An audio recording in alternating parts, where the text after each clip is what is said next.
But what we're going to do here is also talk about 2012, which I haven't got my book out yet.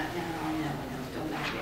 I'll get it out. But basically, the YouTube, if nobody knows it, I've done predictions from on December 31st, 2011. Practically all of them coming true. Actually, this Hurricane Sandy is on video #1. And it's coming true, it's hugging the coast, as I said. So that it's about nearly 86,000 hits. So, and a lot of people are asking me to do on other countries, but I just haven't got time. But basically, nearly all of those have come true, unfortunately. And I know I've got beaten up in the last few months saying, Darshini, you never give us any good news. You always, it's really depressing. It's okay, come on in. I don't beat people up. Anyway. So anyway, just to let you know that I did predict, all the there's weird earthquakes on the East Coast, and they're going to increase. Okay, I'm afraid we are going to see what I call the lower H formation, and that is that the middle is going to increase in more earthquake activity. Not in hugely populated areas, as you know. Some people. I don't know if you know it, there was a 7.7 earthquake this morning. Yeah, yesterday, yeah, Canada. And I had, that's why Canadians kind of are unfortunately following me because they're a bit worried. But basically, that's going to only be the start of some of the activity near, not Seattle, but Seattle's on a liquefaction table. So that is going to have consequences coming down, okay? I unfortunately had told everybody about the earthquakes in West Coast where we are, and as I had said 2 or 3 years ago, that a big one coming down from Mexico is going to affect us by having a slice of kind of expanding the San Andreas Fault. Mexicali, I know the professor there at the university, and she said that the actual ravine is increasing, all right? So we are definitely, the table is shifting, but it's not going to drop off. We're not going to drop into the ocean and don't start buying real estate in Nevada.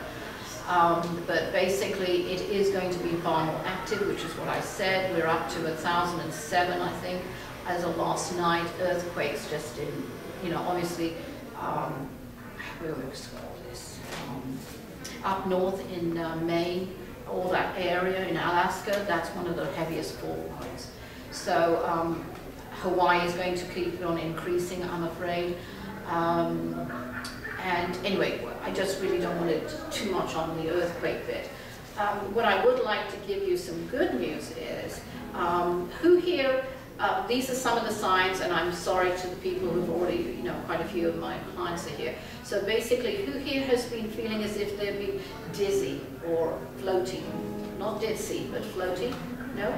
Yeah, and you know that you're clairsentience, and you're feeling what happens is, what the book is based on is why we're going through this. I know the Mayans actually perceived that it was a shift regarding that the whole earth, we're all going to be literally gone. And if I'm wrong, I always say I'll be dead and I'm not going to worry about it. I'm on the other side. So, but basically it isn't. It is the other Mayan philosophy was that they didn't know. We can send it backwards. But basically the Mayan philosophy was that there was another belief that it was a change of energy, and that's what I'm seeing. And what it is who here has been experiencing that their intuition has been getting stronger and that they're seeing actually even like precognitive things, right?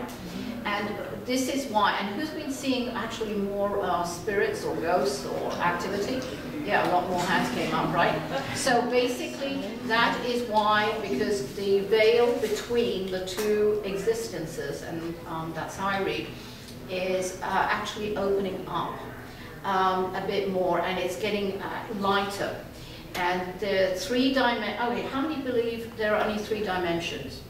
Only 3? Okay, how many believe that it's less than 20?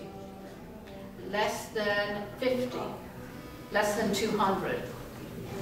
Yeah, you know what? It's only 7. Oh yeah, no, but Okay, do you know what a claircognitive is?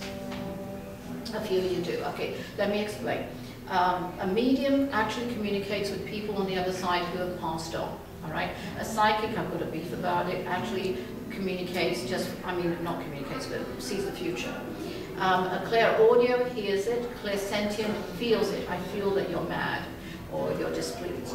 A clairaudio view and sentient actually feels it, right? So it's audio, clairvoyant sees it. Okay. So all of that. Plus I get it in taste and smell. That's the only time I hesitate when I'm reading. So that's what a claircognitive is. So I don't go through angels or guides or anything like that. I actually go through dimensions.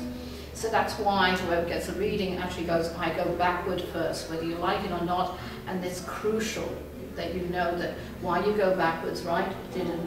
It's very significant because it actually, you have anchors. And this is, the times I'm going to bring up are times when you have shifted to who you are. So something happened to cause your behavior for what you're doing. Like if you're obsessive or a bit too controlling about things, sometimes you can be a bit structured, aren't you? Yeah, and very, you've got a weird sense of humor though. You've got a really way off sense of humor, right? Yes. You kind of do say something and then you walk away and then people are scratching and then realize that it's funny. Does that make sense? Yes. Right. And, but boy, you can have a bit of a temper when you get into a bad situation, right? Temper is not bad. No, but when you're pushed, in Yeah, other words, it takes a lot for you to get pushed, Yeah. but you are right there. But you're very fair and you're highly ethical. Correct? Yes. By the way, you can't lie to me. I tell that to my fiance all the time. He gets very nervous. But anyway, so anyway, basically, that's how I work. I work literally. I go backwards. I can go through any dimension, folds, forwards, where we are now, and into the. And I'm pretty accurate. No, unfortunately, sometimes with the future. So that's why it's a different way of reading. Regarding the 2012, we you're welcome to see it. It's actually 4 videos regarding what the 2012 shift is about. It's not 2012, it's more beyond. I predicted 2 years ago, maybe 3 actually started, that there were going to be far more political upheavals, a lot of countries losing their, heads of state. I predicted all of that, and it's all come true, unfortunately. The weather patterns I've been predicting, weird tornadoes and water spouts happening in weird places, which have been happening. The heat waves and all of the things that have happened this year, the heat waves were going outrageously. Now, the good news is that, since I will put some good news in here, not all that devastation, but basically that your life, even though it's been, who's been getting angrier, by the way? Let's go for angrier and in